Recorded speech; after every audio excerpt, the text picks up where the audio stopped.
607e journal de bord. Bonsoir Jean-Marie Le Pen. Bonsoir. Un journal de bord particulier aujourd'hui puisqu'il sera entièrement consacré au débat dans quelques minutes qui va opposer la présidente du Rassemblement national, Marine Le Pen, à Gérald Darmanin, ministre de l'Intérieur du gouvernement Castex-Macron. Mais avant ce débat, je voulais vous rappeler un souvenir. En 2018, c'était le 15 mars, vous étiez vous-même confronté à Gérald Darmanin, qui à l'époque était ministre des Comptes publics, il n'était pas encore ministre de l'Intérieur, sur un certain ton. Et je vous propose de revoir quelques images de ce débat. Bonsoir Jean-Marie Le Pen, bonsoir, merci. Bonsoir Monsieur Le Pen. Moi je vous ai ramené une photo. Je vais la mettre là. Cette photo, c'est celle de mon grand-père. C'est celle qui est sur mon bureau. Je n'ai pas été la chercher bien loin. Mais lui, aujourd'hui, s'il n'est pas son costume de sous-officier algérien, il a toujours été que sous-officier chez les tirailleurs algériens parce qu'il ne savait pas lire et écrire français. Et il était musulman. Vous diriez sans doute que c'est un étranger dans le chemin de fer ou dans le métro. Et ça, Monsieur Le Pen, si vous me le permettez, avec beaucoup de respect pour vous, je ne suis pas sûr qu'on puisse distinguer les gens sur leur couleur de peau. Ne faites pas le coup de l'antiracisme. Non, c'est pas ce que je vous ai dit. Parce que ça sert à éviter de traiter les problèmes. Vous venez de revoir ces images, elles ont 2 ans et demi maintenant. Quel souvenir vous avez gardé de ce contact avec Gérald Darmanin à l'époque, sur le même plateau de France 2 que celui qui aura lieu tout à l'heure pour Marine Le Pen? Le souvenir d'un jeune homme bien propre sur lui,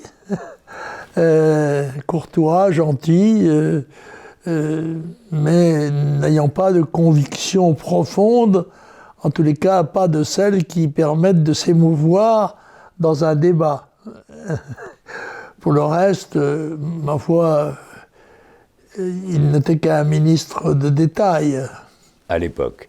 Nous allons maintenant regarder le débat. Marine Le Pen, présidente du Rassemblement national, Gérald Darmanin, ministre de l'Intérieur de l'actuel gouvernement. Madame Le Pen, je vous le dis, l'islam est une grande religion. Elle a une dérive sectaire qui s'appelle l'islamisme, l'islam radical, le salafisme, les frères musulmans, on peut les nommer. Être tranquille, à l'abri de ces pressions. Donc vous voyez, il y a tout de même plein de problèmes qui se posent. C'est très concret, il faut que qu'on aurait les puisse vous pu répondre. discuter, sur lequel on aurait pu trouver un consensus.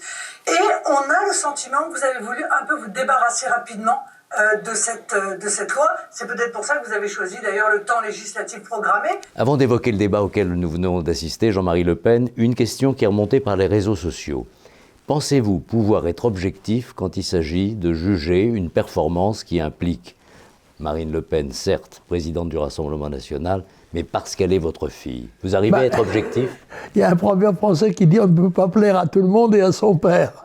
Alors, Marine doit s'attendre tout de même à ce que je puisse émettre quelques réserves sur le débat auquel elle a participé contre Darmanin. Un Darmanin d'ailleurs dont la diction volubile me rend étranger un certain nombre de phrases qu'il prononce. C'est devenu à la mode maintenant à la télévision de parler de plus en plus vite. Ce qui fait qu'un certain nombre de gens qui, comme moi, sans doute ne sont pas assez rapides, n'arrivent pas toujours à saisir le sens de ce qui est décrit, ce qui est dit. Une impression générale de ce débat? Une contribution utile au débat public? Comment vous l'avez apprécié en général, avant d'entrer? J'ai trouvé que c'était un petit peu un débat à fleuret moucheté. Ça tient à la personnalité de M. Darmanin, qui est un personnage très courtois, et aussi à la bonne volonté de Marine Le Pen, qui a été tout à fait injustement accusée d'avoir raté définitivement sa carrière politique dans un débat de la présidentielle dernière, ce qui est absurde, car un champion du monde de ski peut se tordre la cheville dans une compétition, il ne restera pas moins quand même un champion pour les prochaines. Alors, quelle va être la clé de la prochaine élection présidentielle? À la lumière de ce qu'on vient de voir, est-ce que vous pensez, par exemple, prenons le cas de Marine Le Pen, on va surtout parler d'elle, Rassemblement national, mais est-ce que ça veut dire réconciliation nationale? Et dans le ton nouveau, qu'on a pu appeler dédiabolisation, est-ce que vous pensez que l'axe sur lequel elle se place peut permettre de regrouper des personnes qui petit à petit se sont peut-être désintéressées du combat national au sein d'un mouvement politique? Oui, mais je crois qu'il ne faut pas que Marine Le Pen joue le deuxième tour avant le premier. Et par conséquent, bien sûr, même si elle fait 30% ou 35%, il faut faire 51% pour gagner. Et elle devra à ce moment-là faire les ouvertures nécessaires pour agrandir en quelque sorte son capital. Mais qu'il me soit permis quand même de faire une réflexion sur le débat qui vient de se dérouler. J'ai trouvé que l'on n'a pas traité une question, et c'est le cas de Marine Le Pen qui a dû le faire, fondamentale et descriptive à tout point de vue, ce sont les zones de non-droit. Il y a dans notre pays un certain nombre de zones, de quartiers, voire même de certaines villes, où la police et la gendarmerie de M. Darmanin, ministre de l'Intérieur, n'osent pas ou ne peuvent pas ou n'ont pas la consigne de pénétrer. Ce sont les zones de non-droit qui sont arrivées à un chiffre aberrant, à maintenant, de près de 1000, qui seront sans doute que 1200 ou 1500 demain.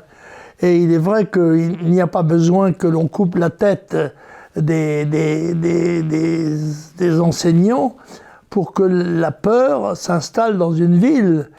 Il suffit que la modification de l'équilibre démographique soit en faveur des immigrés, en particulier des immigrés maghrébins ou musulmans, ou surtout salafistes, et pour que l'atmosphère change totalement, provoque d'ailleurs le départ d'un certain nombre de nos compatriotes qui ne peuvent pas rester dans ce genre de ville et finissent par constituer de véritables noyaux étrangers de plus en plus compacts dans notre pays. Il y a l'exemple de la ville de Trappes dans les Yvelines, par exemple, qui a été évoqué ce soir dans le débat, à propos de ce professeur qui ne peut plus exercer et qui dénonce une situation absolument épouvantable, qui vise même les musulmans les plus modérés qui partent à cause des salafistes et des radicaux. Mais bien sûr, c'est évident que les Français, qu'ils soient d'origine européenne ou musulmane, ressentent le même sentiment de crainte par la menace latente que constitue d'ailleurs le nombre de plus en plus grand d'étrangers généralement hostiles dans notre pays, et puis en plus leur constitution, leur manifestation publique, soit par le voile, soit par une série de manifestations diverses, les injures, les outrages, ou les bousculades dans la rue, tout cela, en effet, constitue un processus de conquête qui est en cours et qui n'est pas combattu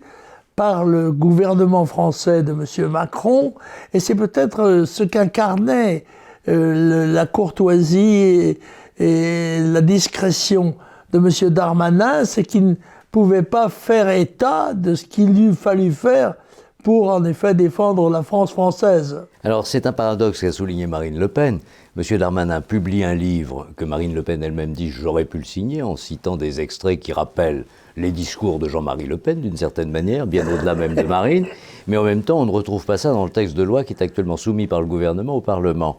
Alors c'est dans cet espace peut-être que se joue une forme d'hypocrisie ou de refus ou de manque de courage d'assumer les véritables mesures qui permettraient d'inverser tous les courants nécessaires. Oui, mais il était facile tout de même, à mon avis, de contredire M. Darmanin, non pas dans le texte de son livre ou dans son discours, dans sa conversation ou dans son débat de ce soir, mais dans sa fonction de ministre de l'Intérieur, responsable de l'ordre public, chef de la police et de la gendarmerie, etc. Enfin, c'est ce qui, me semble-t-il, a été le plus défaillant sur le plan de l'esprit public.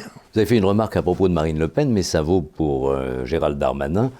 Peut-être pense-t-il déjà à la fonction d'après, au lieu d'assumer la fonction du moment, l'équivalent du premier et du deuxième tour pour une candidate à la présidence de la République. Autrement dit, c'est peut-être son avenir politique futur qui l'implique plus que l'exercice. Vous pensez que M. Darmanin pourrait être Premier ministre de la présidente Marine Le Pen ?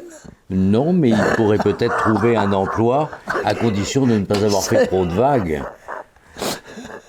Il semblerait tout de même que Marine Le Pen étant élue de la même région que M. Darmanin, lui c'est Tourcoing, Marine Le Pen les Hauts-de-France, Hénin Beaumont et sa circonscription, ils aient tout de même toutes les raisons de ne pas s'entendre au moins sur le terrain jusqu'à présent, mais on ne sait jamais après tout.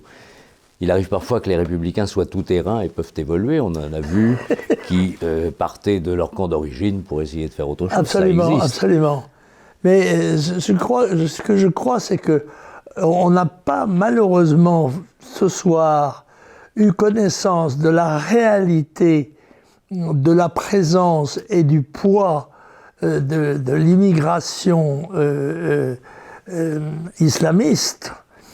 Et ça, je crois que je regrette que cette occasion ait été perdue de faire se rendre compte aux électeurs et aux électrices françaises que le pays est en voie de conquête par une immigration constante et constituée essentiellement d'éléments islamistes.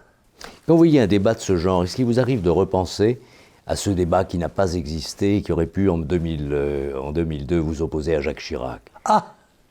Jacques Chirac a été plus prudent que d'autres, il s'est défaussé et il n'a pas accepté le débat parce qu'il le craignait, bien sûr. Donc il a eu raison finalement de ne pas le faire. Ah bien sûr, il a bien fait de son côté de ne pas le faire, car il risquait en effet de se faire contredire de façon définitive. Alors si on en revient à la présidente du Rassemblement national, plusieurs sondages récents la mettent en position relativement favorable par rapport à l'échéance présidentielle. D'autre part, et ça a été brièvement évoqué ce soir, il est question tout de même d'instiller une certaine dose de proportionnel pour les futures élections législatives.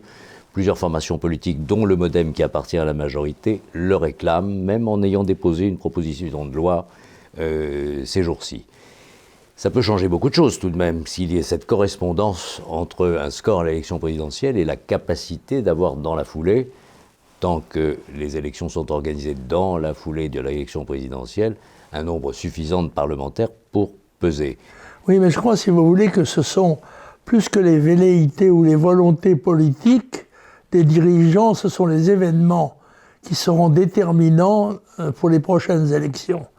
Et comme, pour des raisons que nous aurions pu expliciter ce soir, la situation ne s'améliorera pas. Elle aura tendance à s'aggraver dans tous les domaines, dans le domaine économique, social, politique, etc., du maintien de l'ordre, bref, dans l'ensemble de l'échiquier politique. Et par conséquent, je pense que ce sont ces événements dont doit tenir compte la candidate de la droite nationale, de l'opposition nationale, pour la prochaine élection présidentielle. Et il me semble qu'elle aura, à ce moment-là, les cartes suffisantes. Ce sont celles qui manqueront, malheureusement, à la sécurité des Français au cours des mois qui viennent. Pour conclure, au fond de votre cœur et avec votre analyse, Marine Le Pen, c'est une source d'espoir ou une inquiétude éventuelle? Oui, elle a des capacités exceptionnelles. Il faut sans doute travailler, prendre de l'aplomb, ne pas hésiter à mettre de la passion dans l'expression de ses sentiments, parce qu'il s'agit d'une situation de crise extrêmement grave, et les Français ressentiront le besoin d'être protégés, d'être défendus par quelqu'un qui soit en mesure de le faire. Merci Jean-Marie Le Pen. En prie.